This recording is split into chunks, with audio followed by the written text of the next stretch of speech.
Welcome to your daily meditation. And yes, this is live. I've missed the last few days, as you know. We put our puppy down last night or yesterday during the day. And if you follow me on social media, you saw it was a bit of a challenging day, but whew. So today's lesson is going to be, an applicable lesson from what I went through in the last 24, 48 hours, or longer than that. And really also coaching my 18-year-old son through this. Believe it or don't, for myself and my son, it was actually for both of us. It's hard to believe it was for me too. It was my first kind of major death of someone that I was really, really close to. I've known lots of people that have died, but I was very close to my puppy, obviously. And for my son, it was his first ever. And we did euthanasia at home, and it was a really interesting experience. My son and I were right near her head, and my husband was kind of a couple of feet away on the other side. And my son and I both felt, saw, and sensed her spirit leave seconds before her heart stopped. And it was just this like moment. And so yesterday was full of tears and full of like anguish, for lack of a better word. And today as well, but not nearly as deep. And I'll explain how, and that's going to be a part of our meditation today. But something I want to teach, if you've never studied it, is something called the emotional guidance system. Now, I'm not going to go into this in the meditation, but if you've never heard of the emotional guidance system, I highly recommend you Google it. For those of you in my Body, Mind, Soul class, I have taught it there, and you'll see it on the back pages. And it'll be on the first few weeks in the September class in the pre-recorded videos. The emotional guidance system is paramount to understand. If you Google it, emotional guidance system, Abraham Hicks, the reason it's paramount to understand is because then you understand where your thoughts come from. So yesterday when I was helping my son through everything, as well as my own stuff, there's a profound amount of grief. As he described it, the biggest grief he's ever experienced in his life, where his heart felt like it was literally burst open. And he jumped in and out of grief, powerlessness, and guilt, all kind of within 5 seconds of each other. And when we were sitting together, my husband kept saying, and we spent the day together, husband kept saying, "Why are you going there, hon? Why are you going, son, to guilt, guilt, guilt?" And I explained to my son, grief, guilt, powerless is all on the similar energy panel. So when you're feeling a lot of grief, you often are going to feel guilt. Thoughts of guilt are going to come in instantly. And he goes, "Oh," and I said, "So those thoughts that you didn't spend enough time with her just aren't true, because they're matching the grief." And it was like this light bulb moment that he didn't have to believe those thoughts if he chose not to. So what we're going to be talking about today and in our meditation is actually from A Course in Miracles lesson today, which is about choosing the love of God versus fear and pain. And today for myself was actually a fair amount better, not amazing. I still had moments and gushes of tears, but I chose to be diligent with my mind and observing it. We talked a lot about observing it, because if you're not observing it, you don't know what it's doing. And you are in charge of its direction. As I was telling my son yesterday, you can go down the rabbit hole of guilt, which you have no reason to have, but the thought becomes thought, becomes thought, becomes thought. So of course you're going to go into guilt, which is going to keep the grief alive because it's the same vibrational on the scale, or very similar. Or you can go to love or anger that you're feeling this way or whatever, but it's going to feel better than grief. When he started doing it, he noticed it to be true.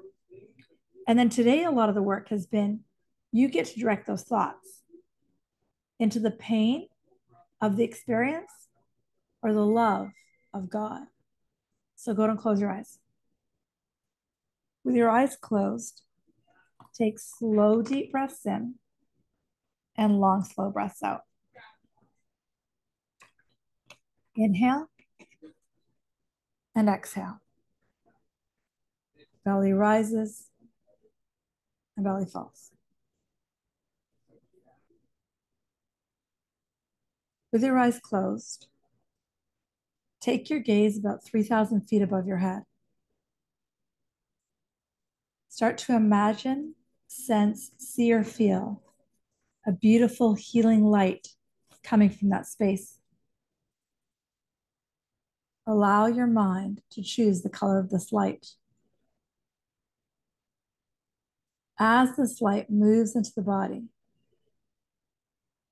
you start to relax and soften immediately.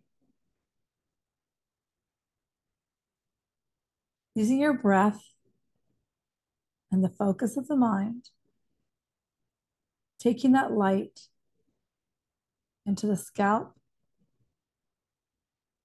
the forehead, the eyebrows, and the eyelids.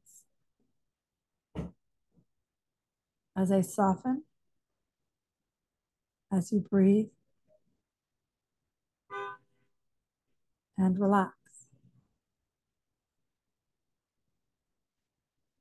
And now move that light into your cheeks, your chin, and your tongue. Moving through your neck and your shoulders.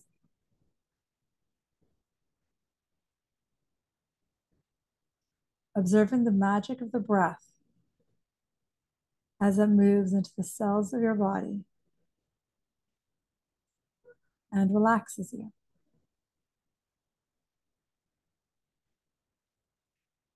Now feeling, sensing, seeing the light move into the chest wall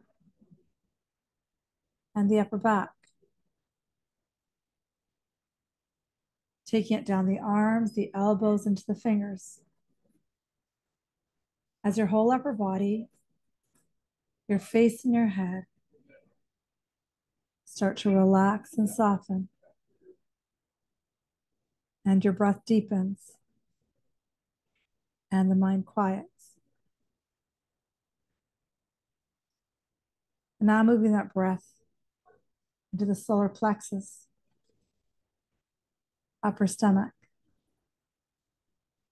mid stomach, lower stomach, mid back, lower back, as the entire body sinks into the support of those beautiful hips and pelvic joints that relax, relax, relax. And now you see, sense, feel, or perceive that healing light moving down the legs, into your toes, and into your feet. Feeling your whole body as if cocooned with a healing, loving light. And breathe. Now, as you sit and breathe, and your perception gets deeper, I invite you to step out and observe the mind. In the Body, Mind, Soul class, we talk a lot about you're either in the thinking and the fixation of the ego consciousness or God consciousness. Say it differently, you're either in the consciousness of fear or love. And that is the only choice that we have. How we direct the thoughts is up to us. First, we need to observe. There is our rabbit hole of the ego that only takes us into pain. And we all know that. We get a twinge in our neck, and then a muscle fasciculation in the hip, and then something in the knee. And before you know it, the fears ramp. And maybe you've got something going on in your body, and your mind is convinced it'll never get better. These are all rabbit holes of the ego. They aren't right, they aren't wrong. They're just where the mind goes. And breathe. As your breath gets deeper and your body relaxes more, the key is to be diligent with the mind. at each second and each moment. That diligence takes focus, takes patience, and takes breath. And as you diligently focus with the breath and observation, you can see that you only have two choices: into the love of God or pain. And when you observe the mind, you can see that rabbit hole of thought. And you have a few choices. See if you can switch it immediately. Or see if you can forgive yourself for that thought.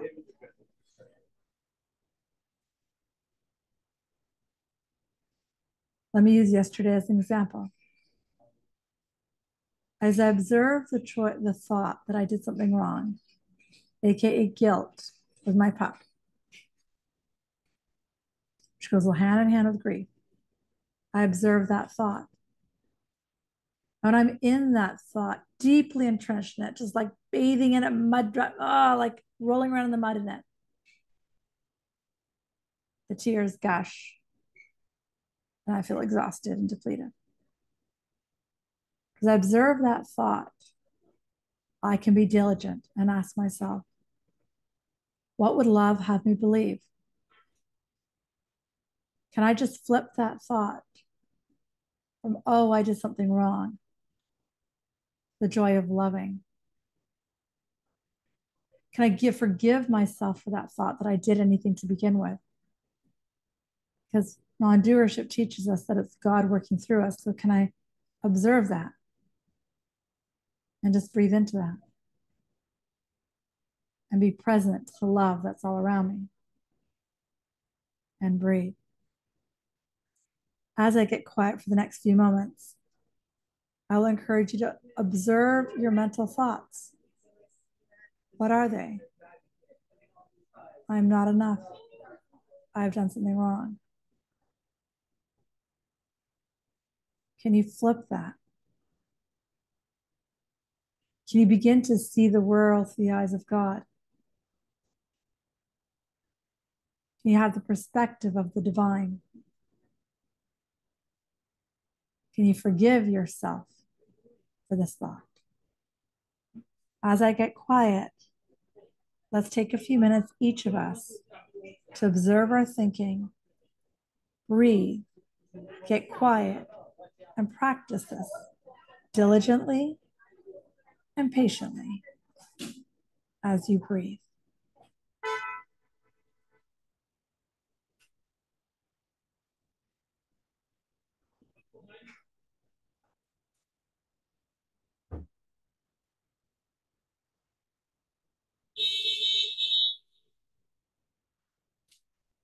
Keep breathing. Despite all the noises and the distractions, just keep breathing.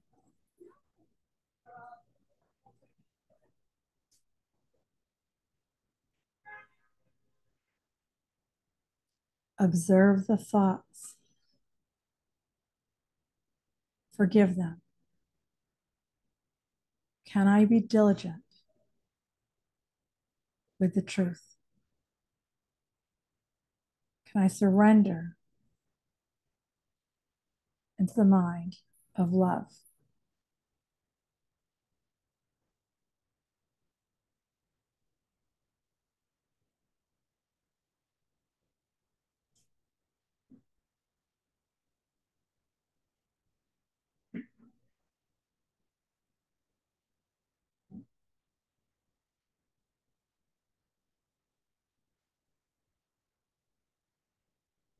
The Course in Miracles teaches us that there is only one mind, and that is the mind of love. Everything else, according to that text, is what's called an illusion. Other texts, like Bhagavad Gita, says the same thing. That trips your mind up. Don't worry about it. Just remind yourself the only thing that's real is love. But in order to grab those thoughts, I need to be aware of them, forgive them, flip them, and step back into my truth of the divine. Take 10, 20, 50 more breaths here. And your homework today, if you choose to do it, be diligent with your mind. Remember, you only have two choices today. I choose the peace of God, or I choose pain. If I don't choose the peace that is God, that is love, that is spirit, I will automatically choose pain. It is a moment to moment awareness. And it takes observation, awareness, and forgiveness. I'm sending you so much love and thank you so much for all the well wishes. Namaste.